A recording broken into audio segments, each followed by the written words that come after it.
Hello, Hola, Konnichiwa, Salaam, Ciao Namaste.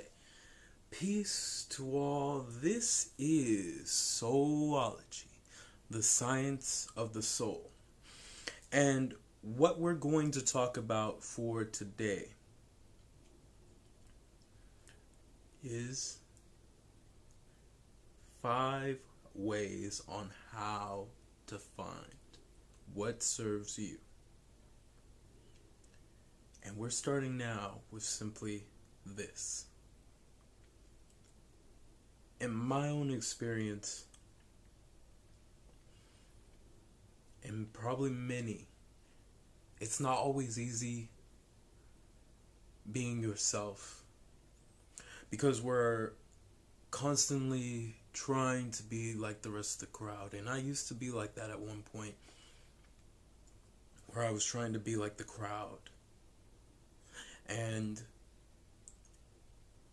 of course, I was still me. And many people didn't accept that of me.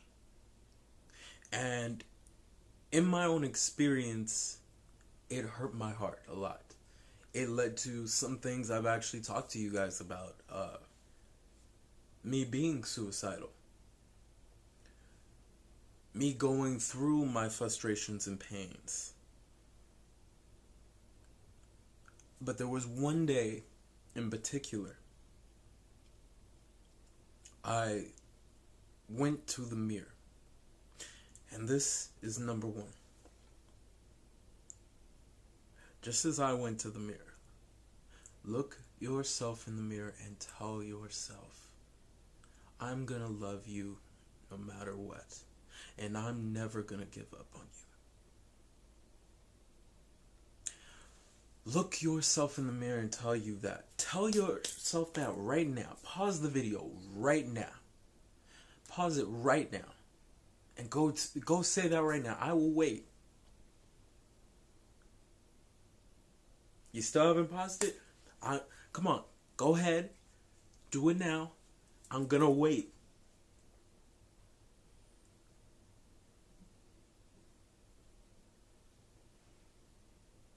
Okay. The reason why I say that is because of this simple fact. No one's gonna love you more than you love yourself. In my own experience, I had to learn at that point to love myself. I was helping so many other people out, trying to fit in with other people that I was never trying to fit in my own skin. And that can be difficult for many people, as we're still learning how to fit in our own skin. So the first thing you have to work upon is seeking what serves you and fitting in self and loving yourself. You can't do anything else around you until you work on you first. You can't change anything in life. You can't create anything for other people in life until you work on yourself. If you're looking to help people get to where they say they desire to go, how can you do that if you still haven't gotten to where you said you desire to go? You have to be willing to work on that part of you. Because even in my own experience, even when people were saying things, the more I worked towards that, the more I realized I loved myself unconditionally. And it was a hard thing, of course. It took a lot of time. But if you take the time to love yourself, you'll see the beauty within yourself. There's a reason why I call you guys the gods, the goddesses, and the creators. So you see and know and realize that beauty within who you truly are. Because you truly are gods, goddesses, and creators. Don't let anyone tell you otherwise. Because no one's going to love you more than you.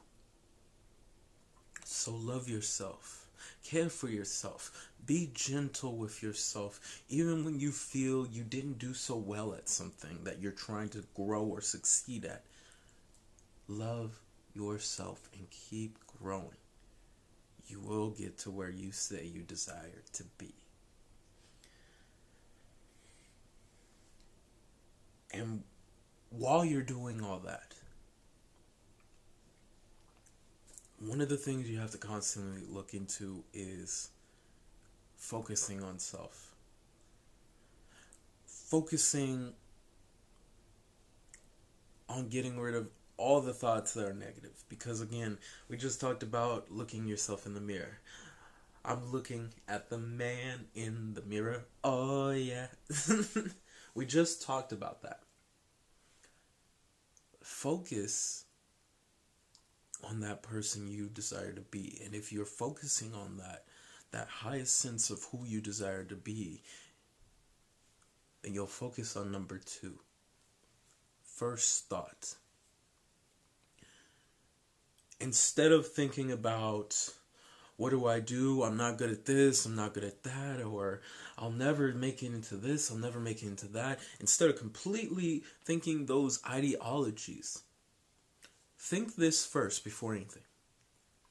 If you were at your highest sense who you desire to be in your life, how would that person think in comparison to you? Not how you think now, but how would that person think of things?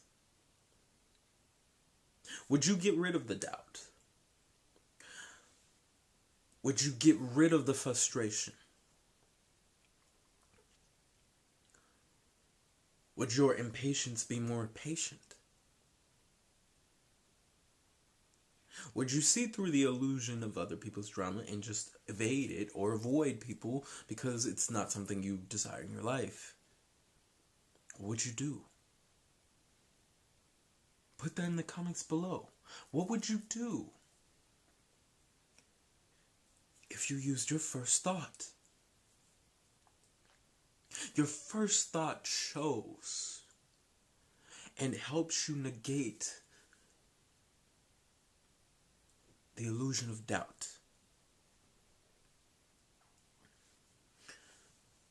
Doubt is one piece to what you have amazing power of, energy.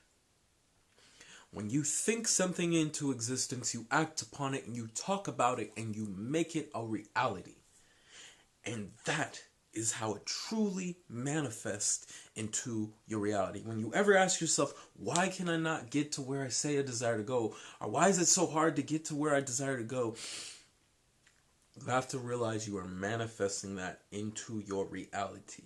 And that is why when you are using first thought through the mind, it's structured.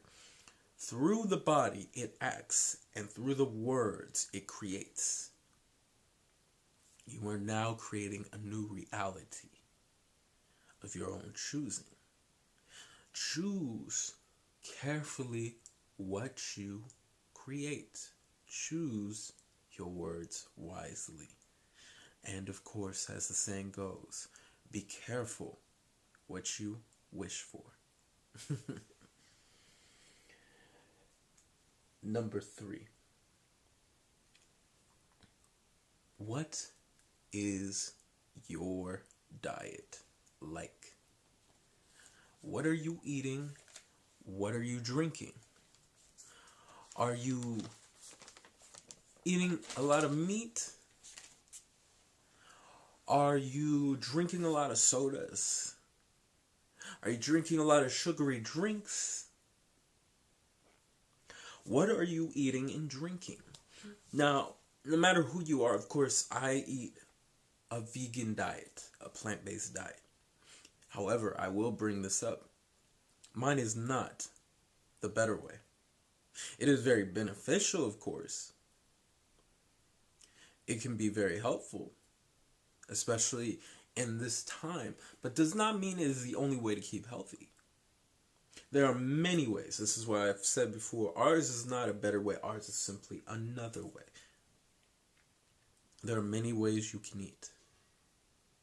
There are many people who are pescatarian. There are many people who are vegetarian. There are many people who are vegan. There are many people who are plant-based. There are many people that just simply eat meat, and they eat less meat and more vegetables to keep their body going. And of course, there are many other things that have to be balanced. Meditation, exercise, keeping your body constantly active. The reason this would be beneficial and serve you in any sense is because it would boost your energy, it would clear your mind on how you think of things, and it would emotionally help stabilize you to realize things about yourself. And we're going to go into more detail of this part in the final one. But keeping your energy flowing is vitally important so you can do the things you desire to structure in your life. It keeps your health in check. By the way, with the water you're drinking and the sugar, you have to understand that, for example, sugar is 7 times more addictive than cocaine. That's an interesting statement. When we are constantly consuming that, it does have causes to certain diseases that are in our planet, that are of our planet. So you have to watch what you eat. You have to watch what you drink, even water. Some water has fluoride in it, and no one's going to tell you. You have to do your own research on it and find what's beneficial. Drinking alkaline water is beneficial. Looking for what serves your body to keep it intact, maintain. Seek to keep your health in order, because it'll be beneficial to you, and growing you and growing your flow of who you are. Number 4. Actually, before we even go to number 4, there was something I wanted to mention from a great person, and forgive me if I say his name incorrectly. I believe it's Sadhguru, I believe it is. One of the things he stated is to eat food that is good for you. You have to understand, though, and this, again, it doesn't matter how you eat. Just because I'm telling you this does not mean you have to be like, oh man, see, he's trying to make me eat this way. No, eat however you choose, but be in observance of how you eat. Eat good food.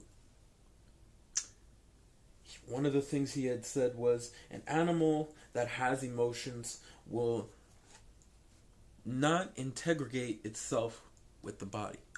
Integrate itself with the body. The reason an animal won't integrate, and this is something that many people might not quite understand, is animals have energy and emotions just like you and I. That being said, even though they are dead, the energy still festers through emotions, through essence of those emotions, of who they are. That being said, when you are consuming these animals, give or take the way they are slaughtered or whatnot, it could be harmful to the body, and it might not connect with the body.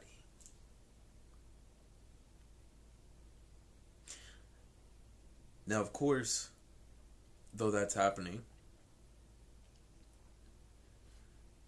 there are many ways. For instance, you have the example of the Indians who've stated before they give thanks for the food.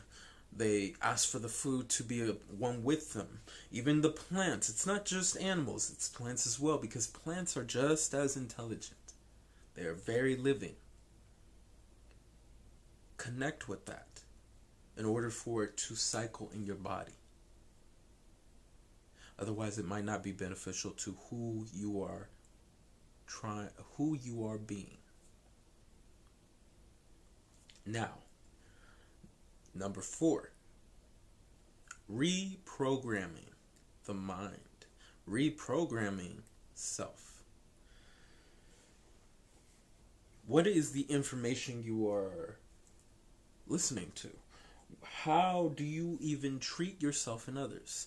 If you are listening to information that is, for example, fear-based, that is constantly telling you things, and I heard this earlier where someone was explaining to someone about something that's going on in the world, and they were simply saying, well, if that's true, then why hasn't anyone covered it? Would it be everywhere? And you have to understand that many people have programmed this world and decided there are certain things that you do not need to know. That is why you do your own research. Don't worry about what they're doing. Don't worry about how they're thinking or how they act. It's up to you on how you choose to go about it and research it. But if you're constantly listening, for example, to the news and all the bad news that's going on around the world, all the frustrations, whatnot that's going on around the world, all the things we need to do this because they're out to get us, or we need to do that because someone's going to take your money, or we need to do X, Y, and Z because this is going to happen, all that fear-based energy is unbeneficial to you.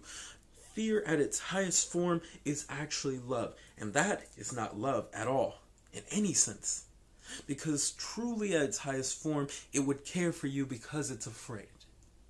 Not use you as a benefit or a catapult for someone else's intentions. Someone else's agenda. Watch what you listen to. And how you act. How you treat people. Reprogramming your mind on how you treat people by watching the people around you. You have to understand that everyone is you. Me talking right now, this is me talking as you. We're all one. There is no difference from you to me or me to you. The only difference is individually we have created different separate bodies to devise a way to express an experience and show several kinds of emotions as that individual, split from the whole in this humanistic experience. That is what we've chosen. Choose how you act to people, because if everybody's you, how would you treat them all? Look into that and understand that part of you and grow around people, understand people. And number 5, observe everything. This goes with both 3 and 4. Observe everything. And the reason you should observe everything is to understand to a higher degree everything. Not what he said or she said, but what is truly observable. Not what someone tells you. If I tell you Mount Everest is the tallest mountain in the world, that's not my definition of what I call tallest is due to observation. That is the tallest mountain. When you are observing, you get rid of perceptions of what people say things should be as right or wrong, and see it as, does it work or does it not work? Is this beneficial for the whole or is it not beneficial for the whole? And you observe that very well of self. That observation is everything in your world. And last, what does all this have to do with the soul? What it has to do with the soul is choosing an experience. If you choose your experience now and you say you're not where you desire to go, then this is merely a suggestion on helping you get to where you say you desire to go. Now understand, simply in conclusion, what serves you, looking yourself in the mirror and telling yourself you love yourself and you'll never give up. To use your first thought to understand who you truly are. Because first thought can get rid of any other manifestations you don't desire in your life, but you may not be thinking. And to know what you're eating and drinking. What are you putting in your body that it may be disrupting the flow of what you're creating? Reprogramming yourself, reprogramming how you act, your behavior and your mentality. And growing self and observing everything around you to understand things fully, to create what you desire as what works and what doesn't work, as beautiful and amazing, divine, magnificent and creative people, as the gods, the goddesses, and the creators within, who you are. So, we'll end it here, but remember that to know thyself is to know the creator within. And to everybody out there, realize you are the gods, the goddesses, and the creators within. So, have a good morning, a great afternoon, and a fantastic evening. To everybody, peace and namaste.